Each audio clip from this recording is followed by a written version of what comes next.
Well, happy Friday, everybody. It is May the 1st. I want to start by saying that it is Ontario Doctors Day, so we would give a big shout out to all of our doctors. They're making a huge effort to keep all of us safe. And tonight at 9 o'clock, if you're able to shine a light for them, that would be awesome. And get out in your front porch or your driveway and shine the light with your community to show our local doctors how much we appreciate the Herculean effort that they've put in over the last 7 weeks. With me today is Andrea Khanjin. Andrea is our Member of Provincial Parliament. And before I pass it over to Andrea, I just want to say that all the time, but particularly during times like this, it's so important to have open communication with our provincial and federal members. And we've been always so pleased with the relationship that we've had with you in your office. And I want to thank you for that very much and for all of the hard work that you're doing. It's great to see that during a time like this, all levels of government, all parties, everybody's working together for the betterment of the health and safety of our residents. And that is very much appreciated. Andrea, how are things going at the province? Thank you, Mayor. I mean, we're all in it together, as we constantly say, and I know the town of Innisfil has been doing a lot of efforts with its Next Door Neighbor app and the community fund that you've announced too. So thank you for all your efforts that you're doing at the town of Innisfil.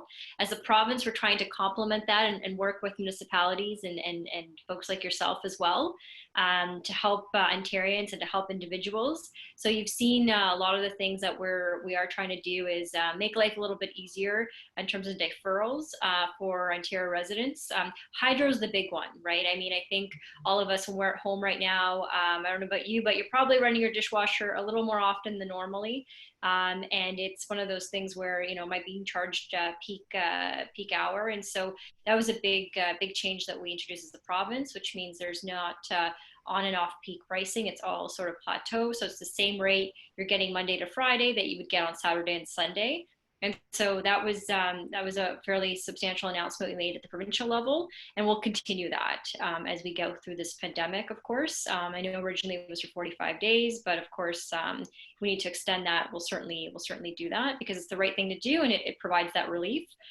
The other thing is to make things a bit easier. We know that students and parents are at home and they need routine. And what do I do if I have to be on my laptop, but the kids have to do their homework, and what do you do? So the Learn at Home programming is consistently updated for parents and their kids, so they can be learning and they can have teacher-led learning at home. So that's really key. If you have any questions or input, you know, please do reach out to me. And if you need equipment like a laptop or a tablet so that your child can do the work at home, the school board is offering that. And we've also partnered with Apple to try to get iPads to individuals for that time period so that you can learn. So that's another way we're trying to make things easier. But we also have to remember our small businesses here in Innisfil. We have so many, and our agricultural community, and certainly provincially, we put a lot of investments in how do we work with our agri-food industry, how do we get more workers for you. So there's a portal, so if you're looking for a job, there's a portal you could go to get a job in agriculture. If you're more tech savvy, there's a grant you can apply to help the agricultural sector tech up a little bit and how they can distribute a lot of their goods virtually. So there's that as well. And of course, for small businesses, there is a slew of provincial tax deferrals so that they get a bit of relief that way. Thanks so much for that, Andrea. Really do appreciate that. And a big shout out to you for being there for us and working with us so that we can get through this together. Thanks, everybody. I'm going to take some time off the screen this weekend, if at all possible, and I'll talk to you again on Monday. Have a great weekend. Good weekend.